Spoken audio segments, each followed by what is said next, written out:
बॉलीवुड में कुछ फ्रेंचाइजी ऐसी हैं जो हर 2 या 4 साल बाद लौटती हैं और ऑडियंस से कहती हैं इस बार तो पक्का हंसोगे। लेकिन धमाल 4 देखकर ऐसा लगता है कि फिल्म ने ऑडियंस को हंसाने से ज़्यादा उनकी याददाश्त पर भरोसा किया है।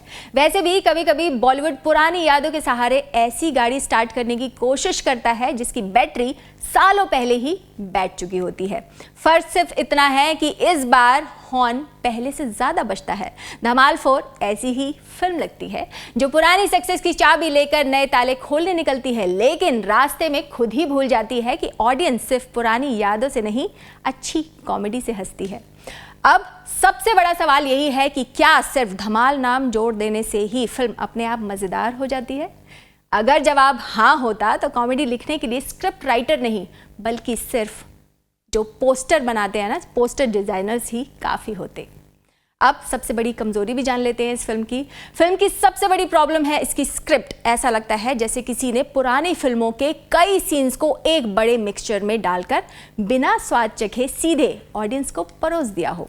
न कहानी में फ्रेशनेस है, न ट्विस्ट में दम और ना ही पंच लाइन में वो धार जो एक अच्छी कॉमेडी की पहचान होती है। फिर धमाल 4 की दूसरी सबसे बड़ी प्रॉब्लम यह है कि इसे लगता है कि अगर हर 5 मिनट में कोई गिर जाए, कोई चिल्ला दे, कोई अजीब सा मुंह बना ले या एक दूसरे की बेइज्जती कर दे तो थिएटर में बैठे लोग अपने आप हंसने लगेंगे। लेकिन मेरे दोस्त, सिनेमा घरों में कई जगह सन्नाटा उस कॉमेडी से ज़्यादा ईमानदार लगता है जिसे स्क्रीन पर परोसा गया है। अब बढ़िया शुरुआत से काफ़ी ज़्यादा उम्मीदें थी। फिल्म शुरू होते ही ऐसी फीलिंग आती है कि अब कोई बड़ा धमाका होने वाला है, लेकिन कुछ देर बाद समझ में आता है कि धमाका सिर्फ स्पीकर्स कर रहे हैं।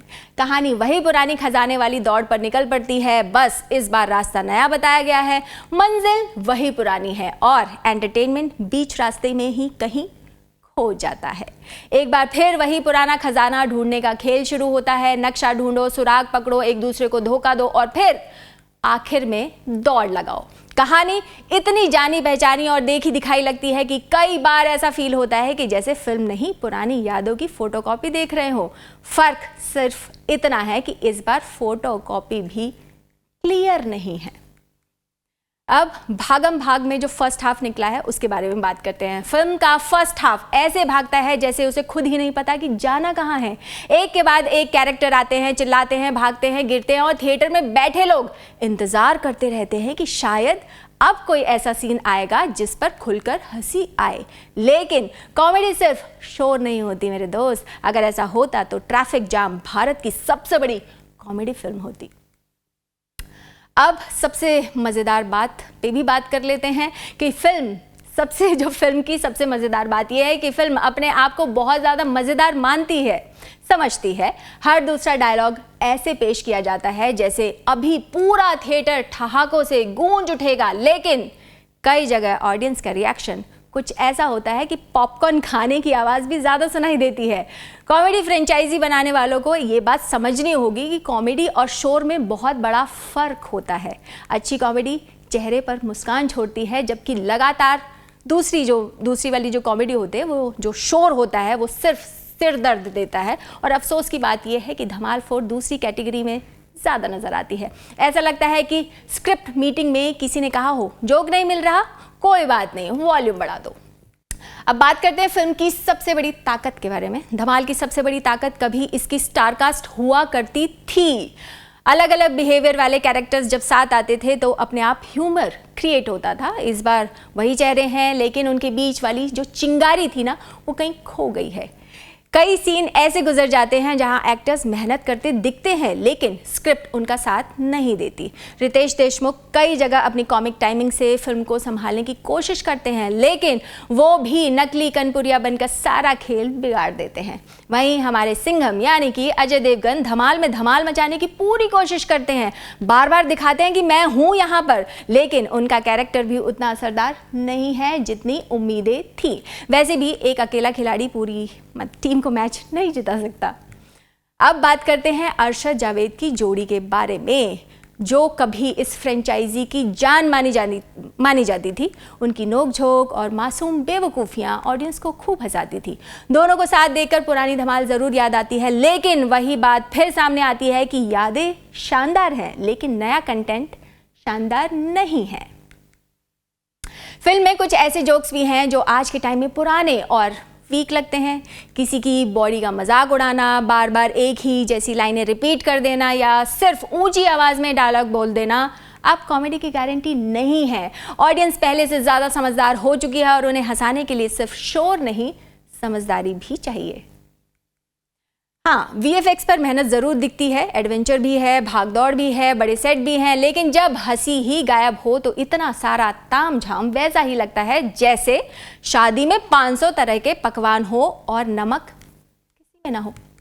फिल्म का म्यूजिक भी कुछ खास याद नहीं रहता क्योंकि फिल्म का अपना कोई गाना ही नहीं है। गुलाबी साड़ी हम पहले ही कितनी बार और खूब ज़्यादा सुन भी चुके हैं। वहीं मेकर्स खजाने वाले सीन में मनी हाइस्ट वाला बेला चाओ वाली धुन बजाते रहते हैं।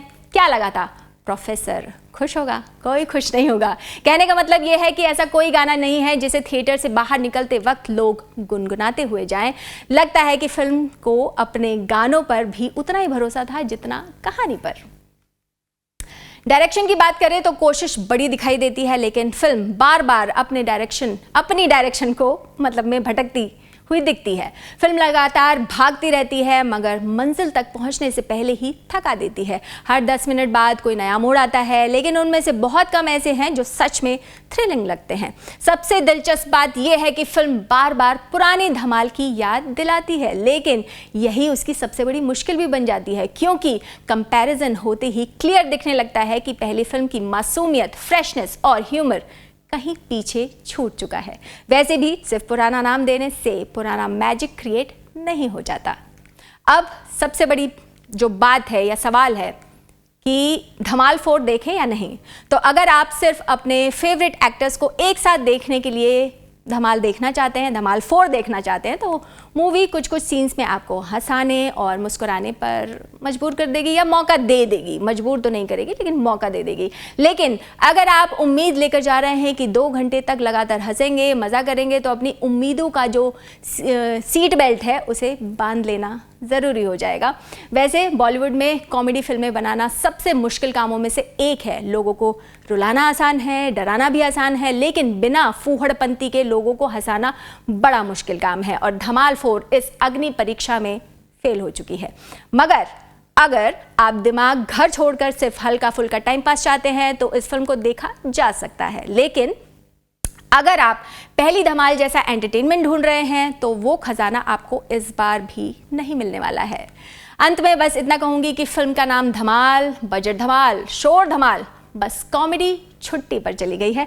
बाकी आप सब बहुत ज़्यादा समझदार हैं। हमारी तरफ से फिल्म को 5 में से 2 रेटिंग मिलते हैं अगले मूवी रिव्यू के साथ। टाटा।